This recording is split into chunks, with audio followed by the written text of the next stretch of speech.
ورجعنا لكم تاني يا شباب وحلقه جديده. النهارده هديك 10 نصايح تساعدك بشكل كبير جدا انك انت تقلل الخزوقه، يعني على قد ما تقدر. هو يعني شويه كده بس، مفيش مفر من الخزوقه، بس اكيد ال10 نصايح دول يساعدوك انك انت تلعب الفانتسي بشكل احسن وتتفوق على كل اصحابك، ويمكن لو طبقتهم بشكل عالي تخش مثلا في ال100,000 الاوائل في العالم، ويمكن كمان يعني يبقى عندنا فان من اللي وصلوا وبقوا الاول على العالم في جوله او حتى يمكن في الاوفر. خلينا نبتدي. طبعا اول نصيحه انك انت تبعد عن السي دي امز، اللعيبه الوسط المدافع. ليه بلاش اللعيبه دي؟ لان هم صحيح لعيبه مهمه جدا في التشكيله، في يعني اللي بيحطها المدرب برؤيه المدرب في الملعب وبيلموا الكوره بشكل كبير ويعملوا انترسبشن، بس للاسف الفانتسي لا يعترف الا بالاهداف والاسيستات. وجود لعيبه زي دي بعيد عن منطقه جزاء المنافس، احتماليتهم في ان هم يجيبوا جول او اسيست بتبقى قليله جدا، وبالتالي هم ما لهمش لازمه قوي في لعبه. النصيحه رقم 2 انك انت تكابتن دايما لعيبه من خط النص، بالذات لو لعيبه متالقه وواعده زي محمد صلاح. احنا بنتكلم ان محمد صلاح جاب 303 نقطه السنه اللي فاتت. لو انت كنت كابتنته تقريبا طول الاسابيع ومدي كده، كان زمانك جبت 606 نقطه بس من كابتن صلاح. وعندك بقى شوف ال10 لعيبه الثانيه على طول الموسم هيجيبوا لك كده. غير ان يعني الاول على العالم السنه اللي فاتت يوسف الشيخ كان دايما يقول لك انا كنت بعتمد على ان انا كابتن لعيبه من خط النص، هم الكونتريبيوشن بتاعهم في النقط عالي، سواء بياخدوا نقطه زياده في الكلين شيت، بياخدوا نقطه زياده عن المهاجمين لو جابوا جول.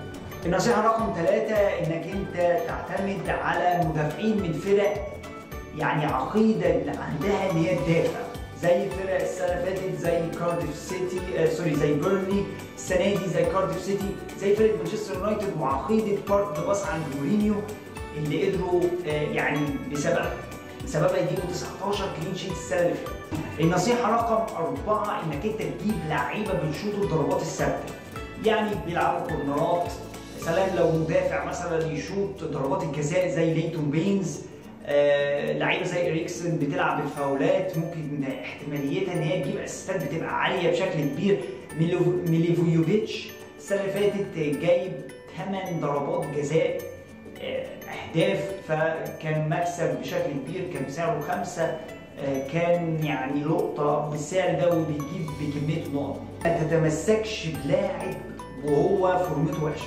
اوكي الانتماء للفرق حاجه جميله، وانك انت يكون عندك لاعب مفضل دي حاجه اعلى، بس الفانتسي ما فيهوش عواطف.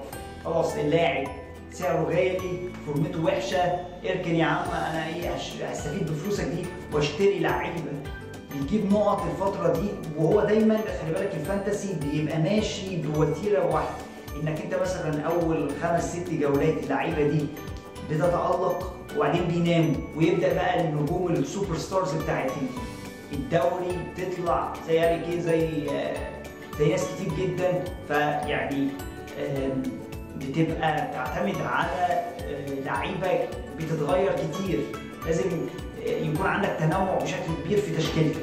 ما تتمسكش بلعيبه من 3-4 لعيبه معينه وتقول خلاص دول انا هجيبهم ان شاء الله مصيرهم هيجيبوا نقط. الكلام ده مش بياكلش. النصيحه اللي بعد كده طبعا انك انت تشتري لعيبه من البروموتد تيمز. ركز على الفرق الصعبه زي كارديف سيتي، زي فولهام، زي وولفرهامبتون. اللعيبه بتاعتها رخيصه والى ما بالنسبه لسعرها بتجيب نقط كتير. السنه اللي فاتت شفنا بروس، شفنا موري، شفنا ناس بتجيب نقط، شفنا ديكوري. لعيبه يعني لعيبه مش غاليه، لعيبه لو حتى ما جابتش نقط مش بتزعل. لاعب مثلا مش غالي سعره 5، سعره 6، مش هيزعلك لو ما جابش نقطه.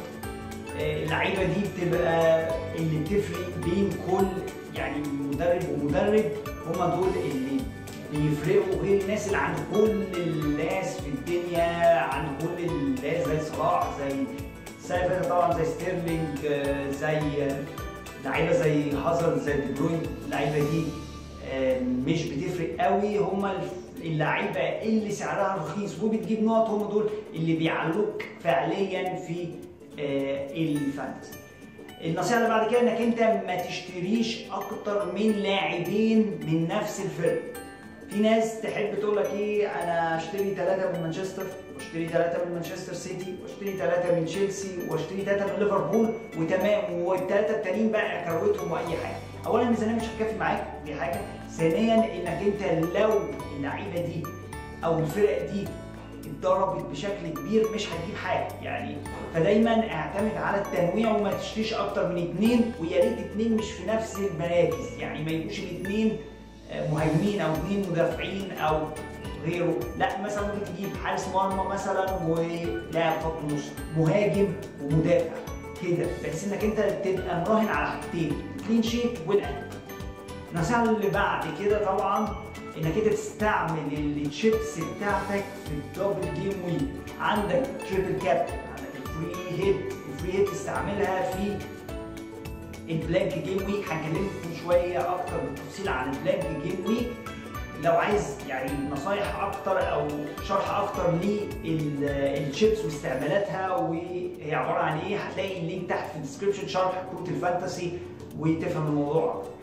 تستعمل البنش بوست كمان في الدبل جيم ويك زيها زي التريبل كابتن في الاسابيع اللي اللاعب بتاعك ممكن يكون انفورم ويجيب اهداف كتير. فدي نصيحه مهمه جدا هتساعدك انك انت تزق بنفسك بشكل كبير.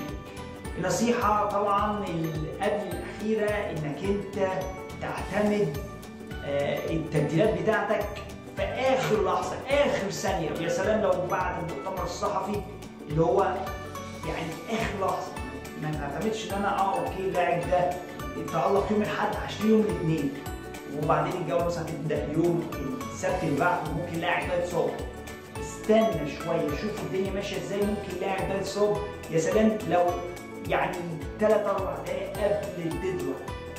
اخر طبعا نصيحه معانا انك انت تتابعنا وتشترك في القناه وتعمل لايك للفيديو عشان يوصلك فيديوهاتنا الجايه. واي سؤال او استفسار في اللعبه سيبي تحت في الكومنتس وانا هقول.